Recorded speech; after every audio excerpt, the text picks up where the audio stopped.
Did you know there's one mineral essential to longevity? It's magnesium. And not just any magnesium. The most effective form is stabilized magnesium ions. Introducing REMAG by Dr. Carolyn Dean. Experience the benefits of stabilized ionic magnesium and support your health today. Visit RNAreset.com and use offer code MIRACLE10 for 10% off your first order. Visit RNAreset.com and use offer code MIRACLE10 for 10% off your first order.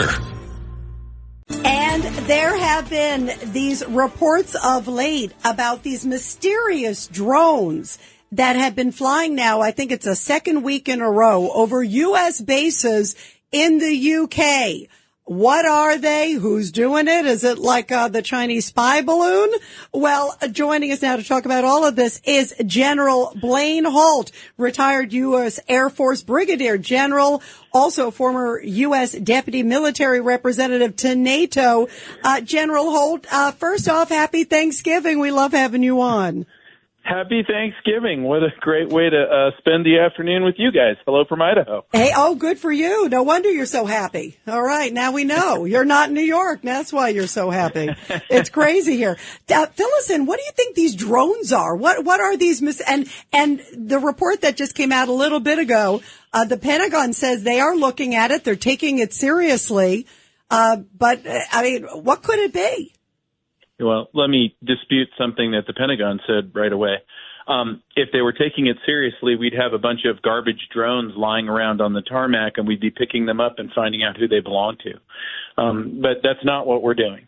The idea that you could have balloons flying over the United States or drones flying over Lakenheath Air Base, where I've flown into many times in the UK, and that we can't do anything about it is ridiculous. We can do lots of things about that, and we haven't. And so, again, it's just running this 4-year theme of American weakness begetting more weakness and more threats to our soldiers, sailors, airmen, and Marines. Who did it? Well, on the worst case, we could be looking at Russian fifth-generation warfare, probing, testing, spying, cameras, China, Iran, all possible. But also you could have terrorist or anti-NATO organizations that are operating right there within the UK being activated and then checking our defenses to see what's going on, to see if we're going to do anything. Wow. You know what I think about is the Chinese spy balloon. Remember, like, under, of course, Biden, they all flew across the country. General, are these normal drones, or are these some of the UPAs they're talking about? No, they're UAPs. These are just normal drones. I guess there's really no such thing as a normal drone. They just come in infinite shapes and sizes. But this is the multi-vertical propeller type drone, and lots of cameras on board. But the big thing is you do not let anything that's not authorized to fly over an Air Force base. And that's a horrible message to send, especially at one of our bases overseas. And, we remember our troops today, especially the ones who are deployed over at Army Base Conoco in Syria. They were fired on by Iranian militia groups today. So we have to take base defense seriously wherever the base is. You can't just sit there in the UK and say, oh, we're fine, we're in the UK. No, that's not fine. Not fine at all. Yeah, how did we find out, by the way, about this, too? Like, was it all after the fact? Because it sounds like what they did it last week, and they're starting to do it again this week. I mean, who discovered it? And why, just like you said, why is it allowed to keep happening? Well, you got to knock out the drones, and then you have to do the forensics once you have the carcasses of these aircraft, and then go find out where they were purchased, where the chips came from, who might have been operating them in the area. We have human intelligence units that are with these bases that can go out into the country and go find out where these things come from. They're very, very effective. We're not hamstrung, and we certainly have the equipment to take these things down. So we choose not to, much the way the Biden administration chose to let a balloon fly over our entire landmass with strategic bases underneath their cameras transmitting everything back to Beijing. General, are some of these people approaching the word treason?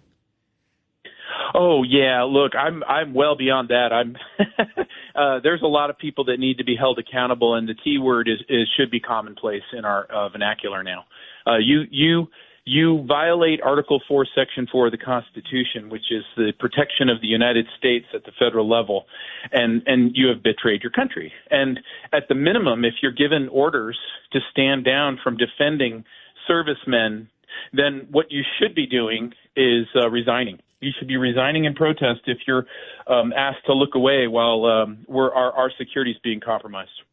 Yeah, no question. I mean, do you think about how would Trump have handled this? That's all I'm thinking of. Like, he would be like, are you kidding me? One drone has flown over. Think about what a different response it would be. Well, he would have relieved the commander immediately, because what I envision President Trump is going to do is, through his Secretary of Defense, they will put out rules of engagement that every single military commander of a unit around the world has at any level, that if American forces are imperiled or you're fired upon, you will take reasonable force and action to neutralize that threat. They don't have that now, and that's why we saw the United States Navy get into trouble with the Houthis. They optically look like they're peer organizations, but if you told the commanders on those Navy ships, you go lay waste to anything that gets in your path or tries to defeat your ship, there'd be no more Houthis right now. Absolutely. Now, how many? It's been like 6 months, 7 months, 8 months. I mean, it's ridiculous.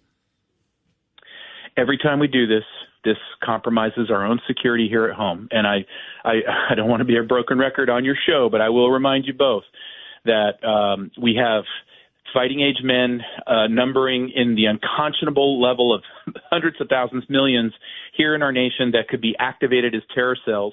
Or I could do something as simple as, what if the UN turns off all these bank cards through these NGOs? By the way, that's all U.S. tax dollars. And they just cut off their funds. What do you think they're going to do? So, or Tehran gets upset and activates folks against us. We have to take our national security seriously, whether it's abroad or here on Main Street, and I believe we're going to get tested on both. You know, I want to ask you before we let you go, General Holt, also all these threats against Trump appointees. It seems very coordinated, because it was Elise Stefanik at her home in upstate New York, Lee Zeldin in Long Island. It was others in other parts of the country. Do you have any thoughts on, like, if it's domestic, foreign? Obviously, we know there's a lot of threats to President Trump. I believe it's domestic. I have reason to believe it's domestic, but what I will say is there could be foreign elements attached to that, and regardless, the Secret Service has proven over this year that it is not qualified to conduct the mission it's chartered to conduct. It needs to get back to that status for sure. But in that meantime, the transition of power is so important to our nation right now, and I would turn that mission over to U.S. Special Forces. I have made that recommendation to the Trump team, but these are unparalleled, unprecedented times. It's not reactionary to say we take the security of that burgeoning that nascent cabinet very seriously, and the president, and we're not going to let anything happen to him. And we have to take it that seriously before something happens. And Blaine, before we let you go, you've spent a lot of time, as you talked about, in your military career all over the place. We've got members of the military all over the world today. You talked about in Syria and elsewhere. It's Thanksgiving. And one of the most beautiful pictures I saw were these folks who are like praying with the troops in far off lands. What is it like to be away from home at Thanksgiving? We have a lot to be grateful for, especially our men and women. You know, we all miss our families and our country together, and there's a certain camaraderie that comes with that.